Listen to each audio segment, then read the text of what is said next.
அழைச்சிட்டு இருந்துங்கிறது இல்லை அது கிமு 1500ன்னா இது வந்து கிமு 3000க்கு போகுது. நீங்க 5200 ஆண்டுகள்னா கிமு 3200 ஆண்டுகள் போயிருது இல்லைங்களா சிவகலை மயிலாடும்பாறை தர்மபுரி பக்கத்துல.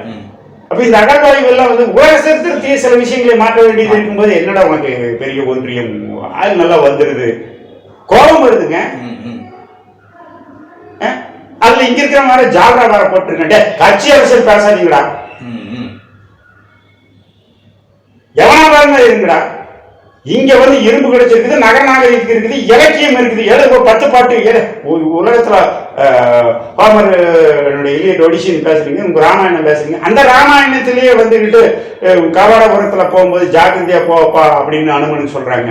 அப்படி முத்து பதித்த கபாடபுரம்னால என்ன அந்த கடவுளையே முத்து பதித்து இருக்குமாமா. அவ்வளவு இலக்கியங்கள் பேசிட்டு இருந்ததை நீங்க இலக்கியங்கள் எல்லாம் இத்தனை நாள் ஏற்றுக்கொள்ளாம முதல்ல அந்த இலக்கியங்கள் எல்லாம் படிச்சவனே கம்மி. பெரிய மார்க்சிய ஆய்வாளர் அதாவது ஆய்வு அவர்களுக்கே இப்பதான் வருது. நான் இப்ப சாமி அப்படிம்பாங்க. இப்போ ஒரு அம்மா இருக்குது, அப்புறம் இந்திய நம்ம மெய்யிலே ஏற்றுக்க மாட்டேங்கிறீங்க, இலக்கியத்தை ஏற்க மாட்டேங்கிறீங்க, எழுத்து வடிவத்தை ஏற்றுக்க மாட்டேங்கிறீங்க.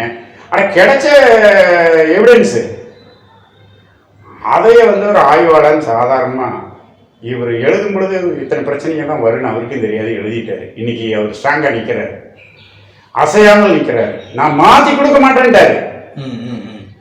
அப்போ மாற்றினீங்கன்னா என்ன ஆகுது? அப்போ போய் சொன்னீங்கன்னா இதுல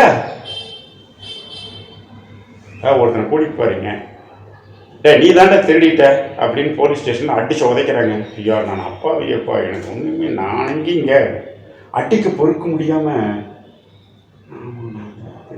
ஒத்துக்கிட்டா. அப்போ வித்த நேரம் பொய் சொன்னதுதான் அர்த்தம்.